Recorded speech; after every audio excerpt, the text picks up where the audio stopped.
Olá, meus amigos queridos, eu sou o Sidney. Nós estamos gravando uma série de preleções ou pequenas palestras em torno do Evangelho segundo o Espiritismo. É um livro que tem 28 capítulos. E nós vamos comentar hoje um item, né? Os itens, digo, 5, 6, 8, 9, 13, do capítulo 16. E esse capítulo 16 é muito interessante, né? Isso porque diz o seguinte: não se pode servir a Deus e a Mamon. Não se pode mesmo. Isso para que possamos compreender o melhor significado da nossa presente existência aqui, pois cada um de nós temos uma missão, um dever que nos cabe, né?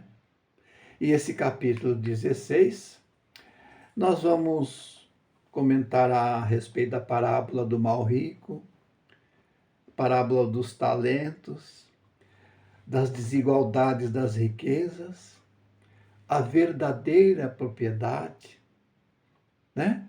E vamos fazer uma observação antecipada. O que queria dizer Jesus com a palavra mamon?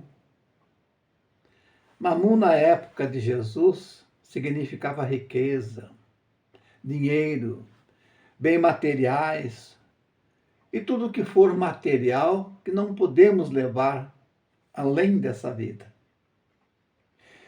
Queria dizer ele que não podemos viver fascinados, apegados pelas coisas materiais, porque tudo que for material pertence ao plano material. Somos espíritos imortais, o qual ocupamos um corpo na presente vida, que é matéria, e daqui só podemos levar valores espirituais, virtudes. E o que precisamos é dar simplesmente um valor relativo a tudo que for material.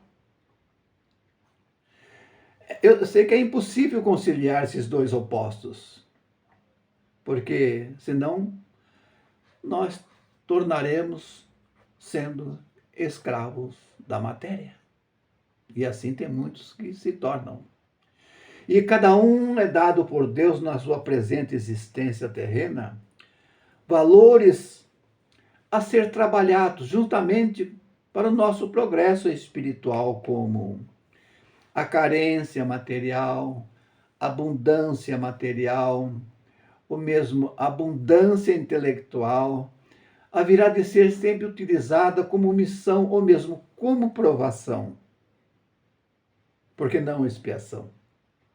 Mesmo porque, na parte material, aqui onde nós vivemos, né, uma urna funerária, o dia que nós passarmos para o lado de lá, não comporta os bens materiais. Tudo que for matéria pertence à terra mesmo. Por isso que tudo é relativo. Portanto, um detalhe muito importante. Cada ser humano, na sua formação, somos seres únicos, quer dizer, heterogêneos. Cada qual tem uma visão de valores. Porque nem todos são igualmente inteligentes, nem sábios a usar suas posses materiais, bem como a parte intelectual de uma maneira positiva. Aqui todos nós temos que, no momento, merecer o ter como missão, ou provação, como já foi dito, né? Mas tem uma realidade. Nós não podemos nos apegar no materialismo. E o materialismo gera o quê? O egoísmo. Pensar em si próprio. E a riqueza acaba sendo mal distribuída. E esse é um detalhe, é uma luta constante na convivência social. Porque todos nós precisamos sobreviver. Do quê? Da matéria. É por isso que cria-se diversos segmentos sociais e políticas entre nós, os prós e os contras. As situações de riqueza ou pobreza materiais ou material enseja em nós diferentes condições de vida. E essas posses ou não servem para nos testar materialmente. Por vezes, a riqueza é uma prova pedida por nós antes de chegarmos aqui, para ser trabalhada de uma maneira missionária a favor dos mais carentes. Como também é um resgate de dívidas anteriores, uma prestação de contas. Grande parte vem com essa missão, mas o quê? Sucumbem. Ao estar de posses materiais, sofrem muitas influências, muitas atrações materialistas, que não conseguem cumprir com seus desejos como missão ao se reencarnar. Desejo ele tinha, né? Mas a prova da pobreza desenvolve em nós um aprendizado para cuidar do pouco que possuímos e usá-los acertadamente, fazendo-nos desenvolver e aperfeiçoar a nossa capacidade de valores espirituais. Por vezes, o pouco que possuímos, ou quase nada, ainda repartimos com quem não tem. Isso se chama desapego e evolução espiritual. Já vi um morador de rua repartindo um marmitex com um amigo. Pasmem. Até com um amiguinho animal que se chama um cãozinho estimado, que os acompanhava. Mas de que são constituídos os valores espirituais, hein? Os valores espirituais, o pouco que podemos falar, é a moderação, a fé, a esperança, a simplicidade, a resignação, a humildade, a honestidade, a compaixão, a tolerância, a justiça. Isso são valores espirituais. Da compaixão nasce a prática da caridade, para possamos compartilhar o que puder entre nós, criatura de Deus, por reconhecer que, como é triste, é difícil a carência material. Temos que compartilhar, sim. E os valores materiais nos facilitam a financiar os momentos de aprendizagem, para desenvolver a intelectualidade, desenvolver a nossa parte moral, desenvolver uma profissão, produzindo pesquisas, se especializando, elaborando trabalho com a finalidade de suprir as carências sociais. Na alimentação, remédios, quer dizer, saúde, né? Na compra de livros para aumentar a nossa cultura, cadernos, tanta coisa, quando os valores materiais são bem empregados.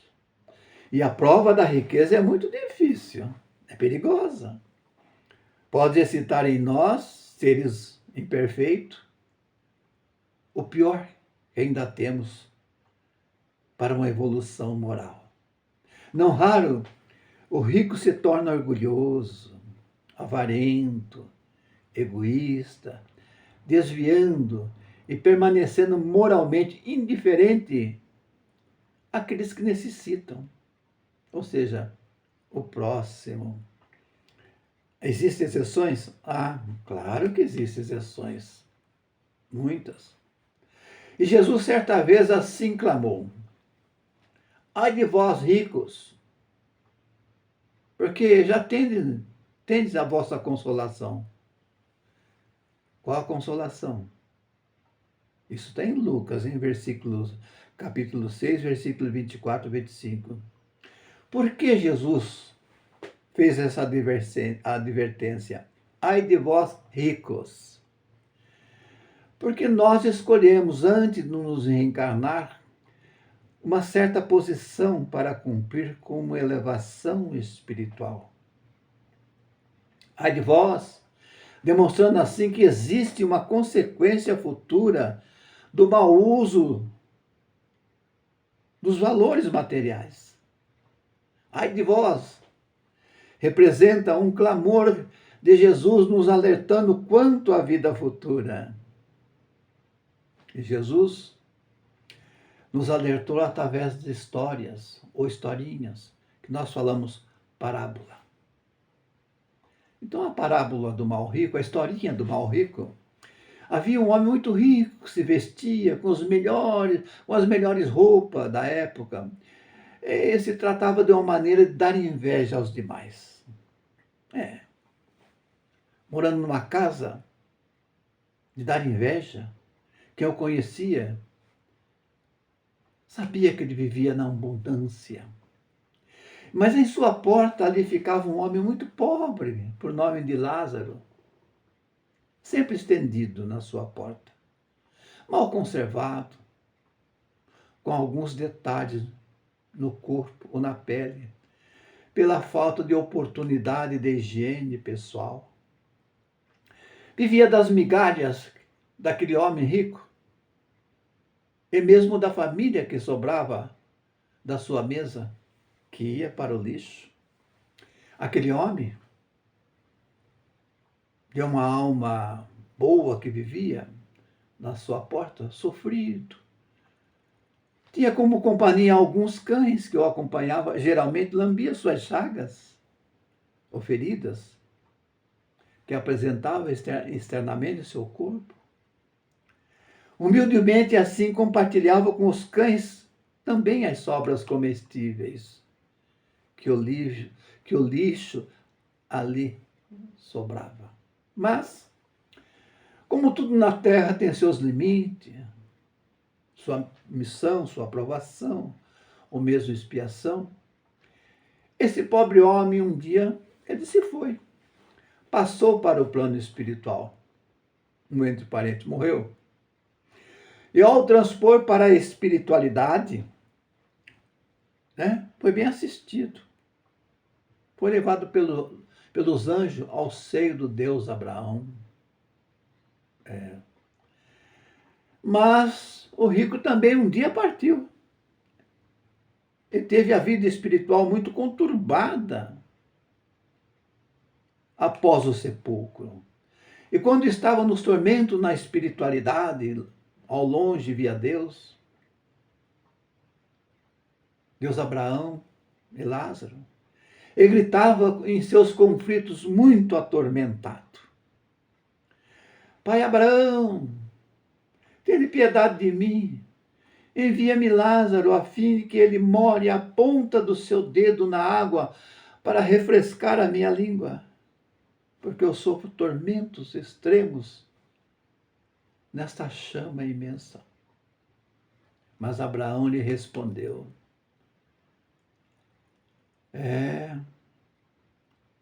Lázaro teve senão males, é por isso ele agora está na consolação, feliz, iluminado, e vós nos tormentos.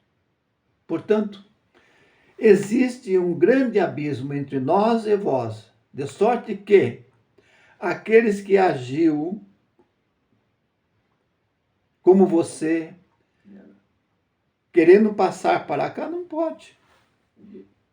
Como também, quem está aqui, descer para esse lugar onde está, também não merece. Ao rico lhe respondeu para Abraão: eu vos suplico, pai Abraão, eu preciso avisar meus irmãos, são 5, a fim de que eles saibam dessas coisas, para que eles não venham passar pelo mesmo processo que eu estou passando. Pai Abraão respondeu: mas eles têm Moisés e os profetas, que eles possam escutar. Isso quer dizer, tem os 10 mandamentos para seguir, né? Não, pai Abraão, mas se algum dos mortos procurá-los, eles farão penitência, eles acreditarão. Pai Abraão lhe respondeu: se eles não escutam a Moisés, nem os profetas, não acreditarão nem mesmo em algum morto que ressuscitasse. Isso está em Lucas, capítulos 16, versículo 19 a 31. Então vamos comentar essa parábola, né? Como explicar duas criaturas, filha de Deus, Deus do amor, possam experimentar situações tão opostas? Como? Deus, em sua justiça, trata cada um conforme suas ações, suas obras, e concede a todos oportunidade de progresso. O rico recebeu a prova da fortuna para desenvolver justamente a prova da solidariedade, da fraternidade, que ele podia compartilhar. Mas o mendigo, Lázaro, recebeu a prova da miséria, para justamente aprender a humildade, a resignação, né? Para dar valor ao pouco que tem. E assim, devemos entender que o sofrimento de hoje nos aponta faltas do passado e que constitui no momento a oportunidade de alegrias futuras naquilo que passamos. Lázaro suportou seu padecimento com paciência e resignação. O rico conservou-se egoísta e indiferente do sofrimento alheio, utilizando a sua fortuna a benefício próprio. Ao retirar-se da matéria, cada um foi tratado de acordo com as suas obras. O que se planta é o que se colhe, né? Lázaro teve grandes méritos com seu sofrimento e o rico retardou a sua caminhada evolutiva, adquirindo o quê? Mais dívidas. É esse o abismo que Abraão se referiu nessa parábola. A impossibilidade de um espírito ainda impregnado de egoísmo, indiferença, da soberba com o rico, obter alívio nas suas dores através de méritos de um espírito mais evoluído como Lázaro, ele teria que trabalhar muito. No plano espiritual, ninguém é dado a graça por seus títulos adquiridos na vida material, mas sim pelas suas obras. E a condição evolutiva do espírito determina o seu estado de felicidade ou sofrimento. A ninguém é dado evoluir senão por méritos próprios, na prática incessante do bem. E aqui nesse campo de provas e expiações, é um campo próspero para que possamos fazer o bem. E Mateus registrou no capítulo 25, 14 a 30, uma historinha dos talentos, a parábola dos talentos, como simbolismo. Como simbolismo, para que possamos entender que existe uma missão para cada um, como proceder. Então, um senhor, vamos supor Deus, age como um homem que devendo fazer uma longa viagem fora do país. Então chamou seus servidores, ele os colocou em mãos toda a sua riqueza. E sua riqueza foi dada como talentos. Tendo dado 5 talentos a um, 2 talentos a outro, e 1 talento a outro. Aquele que havia recebido 5 talentos enquanto o Senhor estava a viajar, ele multiplicou os talentos deles mais 5. Isso quer dizer o quê? Vamos fazer uma reflexão. E aquele que havia recebido 2 talentos, a mesma forma, multiplicou com mais 2 talentos. E aquele que havia recebido 1 talento, o que fez? Cavou um buraco na terra, escondeu o dinheiro do seu senhor. Mas muito tempo depois, o senhor retornou da viagem e foi pedir conta, né? O primeiro e o segundo que havia multiplicado os valores, o Senhor saudou dizendo: bons fiéis, servidores, porque foste fiéis, eu vos estabelecerei, ou seja, em minhas palavras, eu lhe recompensarei entrando no gozo do Senhor. Uma espiritualidade maior, né? Então imaginamos que esses 2 seriam beneficiados com muita recompensa, que o deixaram felizes.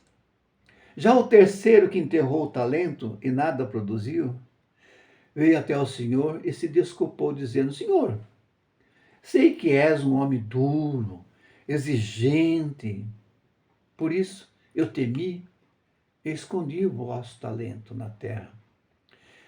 Ei-lo, restituo o que é vosso. Aí o Senhor respondeu: servidor mau, preguiçoso, devia ter colocado pelo menos meu dinheiro nas mãos de um banqueiro, a fim que no meu retorno eu retirasse com juro o que era meu. Bem, declaro que o Senhor aplicou a pena para esse mau servidor, conforme a espiritualidade, né? Que nós entendemos que se planta é o que se colhe. Né? Mas essa é uma história que cabe a nos fazer uma boa reflexão com os valores que temos em mãos, para que no futuro sejamos beneficiados com as bem-aventuranças do Senhor. A pergunta: por que nós não agimos todos homens iguais? Ao refletirmos bem, o dinheiro, a riqueza, é um instrumento usado por Deus para induzir a humanidade ao progresso intelectual e moral, como já foi dito. Sabe, a palavra dos talentos, nos nossos dias, o que pode significar? Uma aptidão incomum ao lidar com as coisas da terra. Estamos em um planeta tido e havido pelos espíritos mais evoluídos, de muito trabalho, de provas, expiações. E aqui nós encontramos dificuldades e aflições de todas as maneiras possíveis, que não é por acaso. Os mais intelectuais orientam os menos intelectuais. Os mais espiritualizados exemplificam os valores morais. Valores cristãos, na expressão da palavra. E nesse caso, a desigualdade das riquezas é inerente ao estágio evolutivo do homem. Isso será resolvido à medida que todos evoluírem moralmente.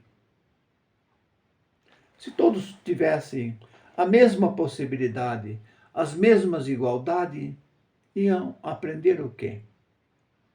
Se no momento Deus desse a possibilidade da divisão da riqueza igualmente, não haveria progresso, nem a distinção entre o mal e o bem. Deus dá oportunidade a todos usando o livre-arbítrio. Ao contribuir, praticando a boa vontade no progresso individual e coletivo. Através das várias existências, Deus dá ao homem a continuidade das suas ações e a cada um possuir, por sua vez, segundo o bom uso daquilo que se apegar. Uns se apegam ao fazer estudo na economia entre os homens, outros na engenharia, enfim, na profissionalização para produzir a dignidade social. Habitação, nas artes, nos transportes, no sistema, na agricultura, na observação dos astros, na natureza dos oceanos, enfim.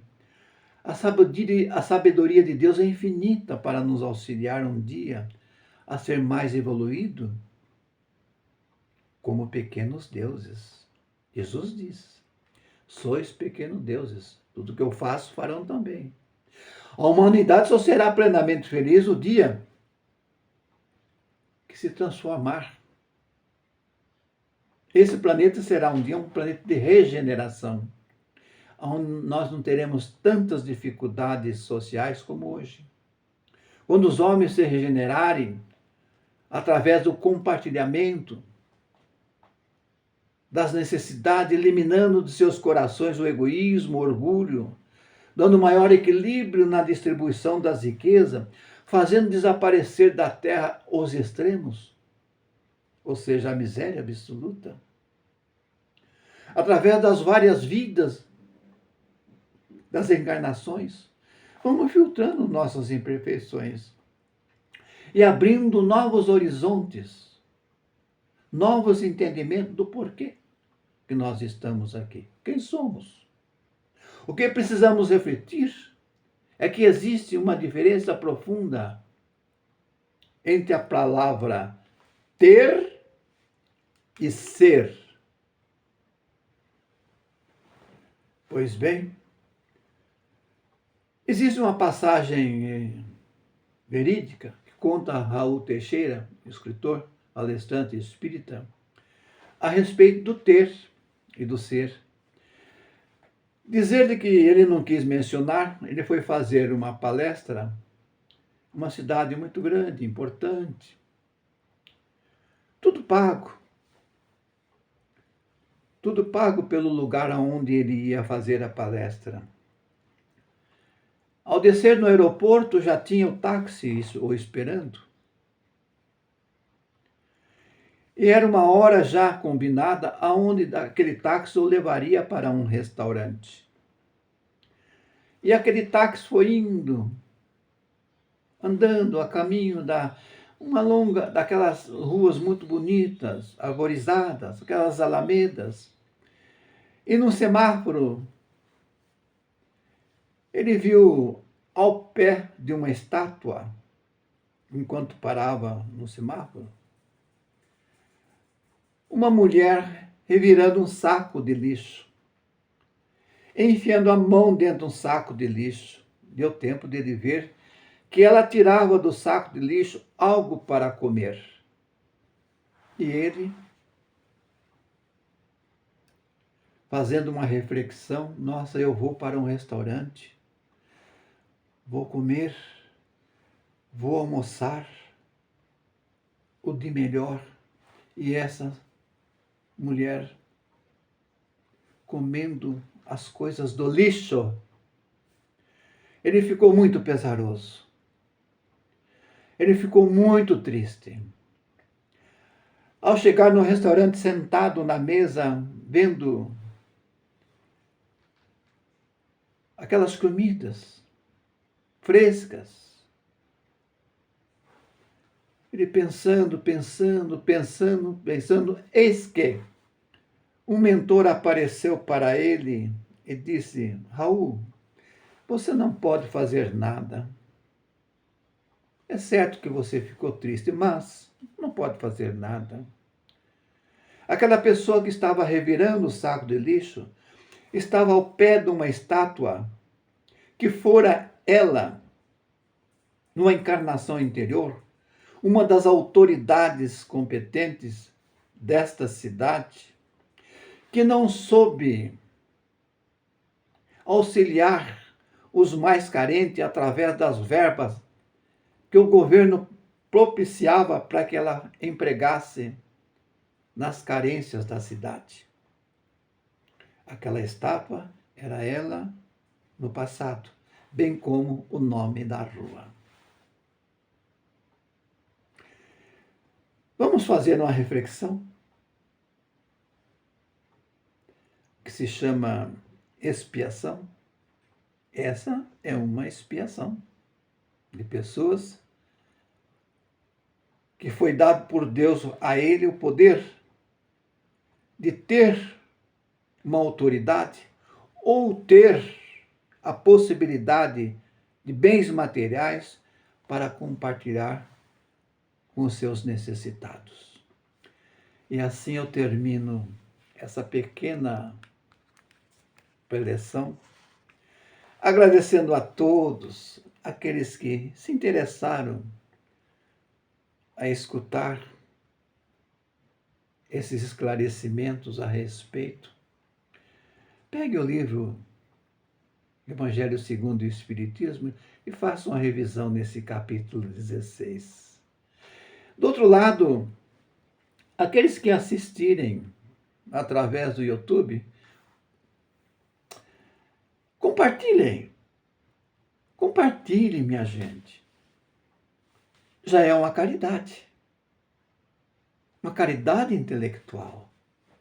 Uma caridade que nós podemos ter para aquelas pessoas que têm menos conhecimento do que nós e vão saber a entender o que é resignação, o porquê de muitos conflitos e sofrimento.